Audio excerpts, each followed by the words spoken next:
Hello, it's time for Chapter 7 of Holes. Let's do it. Shovel felt heavy in Stanley's soft, fleshy hands. He tried to jam it into the earth, but the blade banged against the ground and bounced off without making a dent. The vibrations ran up the shaft of the shovel and into Stanley's wrists, making his bones rattle. It was still dark.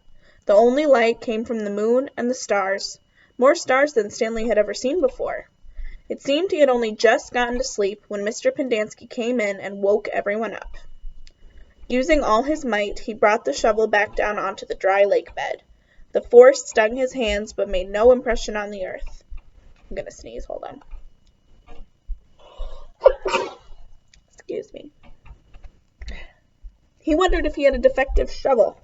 He glanced at Zero, about 15 feet away, who scooped out a shovel of dirt and dumped it on a pile that was already almost a foot tall. For breakfast, they'd been served some kind of lukewarm cereal. The best part was the orange juice. They each got a pint carton. The cereal didn't actually taste too bad, but it had smelled just like his cot. Then they filled their canteens, got their shovels, and were marched out across the lake. Each group was assigned a different area. Shovels were kept in a shed near the showers. They all looked the same to Stanley, although X-Ray had his own special shovel, which no one else was allowed to use. X-Ray claimed it was shorter than the others, but if it was only by a fraction of an inch. The shovels were 5 feet long, from the tip of the steel blade to the end of the wooden shaft. Stanley's hole would have to be as deep as his shovel, and he'd have to be able to lay the shovel flat across the bottom in any direction. That was why X-Ray wanted the shortest shovel. The lake was so full of holes and mounds that it reminded Stanley of pictures he'd seen of the moon.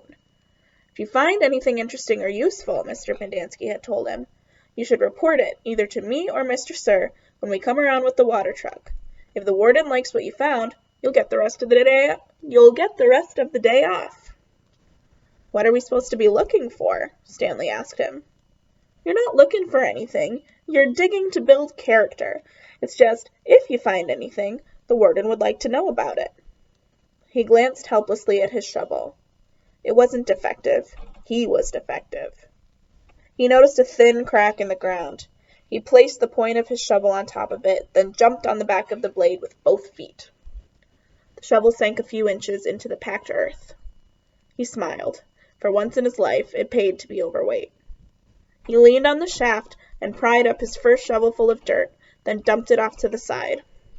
Only 10 million more to go, he thought, then placed the shovel back in the crack and jumped on it again. He unearthed several shovelfuls of dirt in this manner before it occurred to him that he was dumping his dirt within the perimeter of his hole. He laid his shovel flat on the ground and marked where the edges of his hole would be. 5 feet was awfully wide. He moved the dirt he'd already dug up out past his mark. He took a drink from his canteen.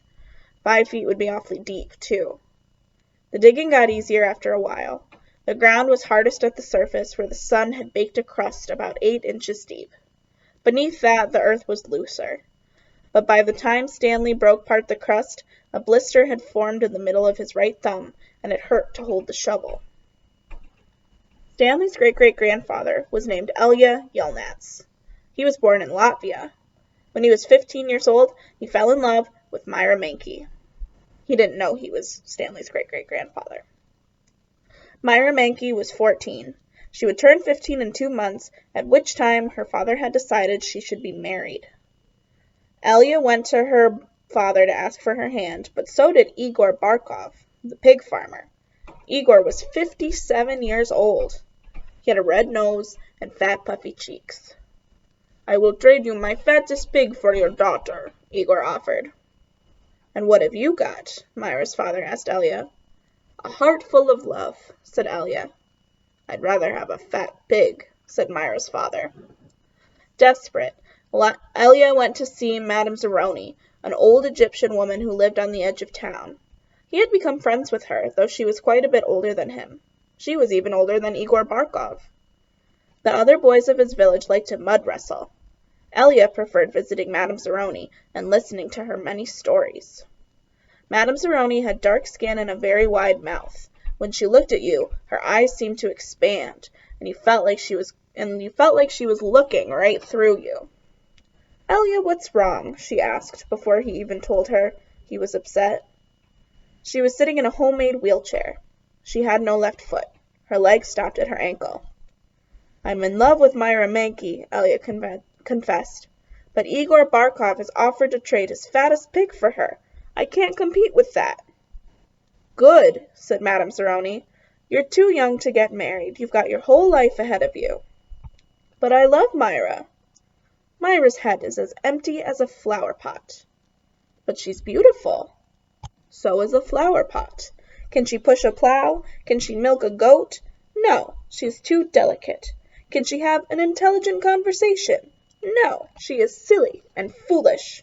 Will she take care of you when you are sick? No, she is spoiled and will only want you to take care of her. So she is beautiful. So what? Tooh!" Madame Zeroni spat on the dirt. She told Elia that he should go to America. "Like my son. That's where your future lies, not with Myra Mankey." But Elia would hear none of that. He was 15, and all he could see was Myra's shallow beauty. Madame Zeroni hated to see Elia so forlorn. Against her better judgment, she agreed to help him. "It just so happens my sow gave birth to a litter of piglets yesterday," she said. "There is one little runt whom she won't suckle. You may have him. He would die anyway." Madame Zeroni led Elia around the back of her house where she kept her pigs. Elia took the tiny piglet, but he didn't see what good it would do him. It wasn't much bigger than a rat. "He'll grow," Madame Zeroni assured him. "Do you see that mountain on the edge of the forest?" "Yes," said Elia. "On the top of the mountain there is a stream where the water runs uphill. You must carry the piglet every day to the top of the mountain and let it drink from the stream. As it drinks, you are to sing to him." She taught Elia a special song to sing to the pig. "On the day of Myra's 15th birthday, you should carry the pig up the mountain for the last time. Then take it directly to Myra's father. It will be fatter than any of Igor's pigs." "If it is that big and fat," asked Elia, "how will I be able to carry it up the mountain?" "The piglet is not too heavy for you now, is it?" asked Madame Zeroni. "Of course not," said Elia. "Do you think it will be too heavy for you tomorrow?" "No." "Every day you will carry the pig up the mountain. It will get a little bigger, but you will get a little stronger. After you give the pig to Myra's father, I want you to do one more thing for me." "Anything," said Elia. "I want you to carry me up the mountain. I want to drink from the stream, and I want you to sing the song to me." Elia promised he would. Madame Zeroni warned that if he failed to do this, he and his descendants would be doomed for all of eternity. At the time, Elia thought nothing of the curse. He was just a 15-year-old kid, and eternity didn't seem much longer than a week from Tuesday. Besides, he liked Madame Zeroni and would be glad to carry her up the mountain. He would have done it right then and there, but he wasn't yet strong enough. Stanley was still digging. His hole was about 3 feet deep, but only in the center. It sloped upward to the edges. The sun had only just come out over the horizon, but he already could feel its hot rays against his face. As he reached down to pick up his canteen, he felt a sudden rush of dizziness, and put his hands on his knees to steady himself. For a moment, he was afraid he would throw up, but the moment passed. He drank the last drop of water from his canteen. He had blisters on every one of his fingers and one in the center of each palm. Everyone else's hole was a lot deeper than his. He couldn't actually see their holes, but could tell by the size of their dirt piles. He saw a cloud of dust moving across the wasteland and noticed that the other boys had stopped digging and were watching it too. The dirt cloud moved closer, and he could see that it trailed behind a red pickup truck. The truck stopped near where they were digging, and the boys lined up behind it, X-ray in front, Zero at the rear. Stanley got in line behind Zero. Mr. Sir filled each of their canteens from a tank of water in the bed of the pickup. As he took Stanley's canteen from him, he said, "This isn't the Girl Scouts, is it?" Stanley raised and lowered one shoulder. Mr. Sir followed Stanley back to his hole to see how he was doing. "You better get with it," he said, "or else you're going to be digging in the hottest part of the day." He popped some sunflower seeds into his mouth deftly removed the shells with his teeth, and spat them into Stanley's hole. Every day, Elia carried the little piglet up the mountain and sang to it as it drank from the stream. As the pig grew fatter, Elia grew stronger. On the day of Myra's 15th birthday, Elia's pig weighed over 50 stones. Madame Zeroni had told him to carry the pig up the mountain on the day as well, but Elia didn't want to present himself to Myra smelling like a pig. Instead, he took a bath. It was his second bath in less than a week. Then he led the pig to Myra's. Igor Barkov was there with his pig as well. "These are two of the finest pigs I've ever seen," Myra's father declared. He was also impressed with Elia, who seemed to have grown bigger and stronger in the last 2 months. "I used to think you were a good-for-nothing book reader," he said, "but I now see you could be an excellent mud wrestler." "May I marry your daughter?" Elia boldly asked. "First I must weigh the pigs." Alas, poor Elia should have carried his pig up the mountain one last time. The 2 pigs weighed exactly the same. Stanley's blisters had ripped open, and new blisters formed. He kept changing his grip on the shovel to try to avoid the pain. Finally, he removed his cap and held it between the shaft of his shovel and his raw hands.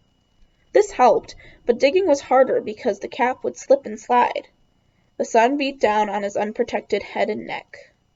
Though he tried to convince himself otherwise, he'd been aware for a while that his piles of dirt were too close to his hole. The piles were outside his 5-foot circle, but he could see he was going to run out of room. Still, he pretended otherwise, and kept adding more dirt to the piles that he would eventually have to move. This chapter's really long, you guys.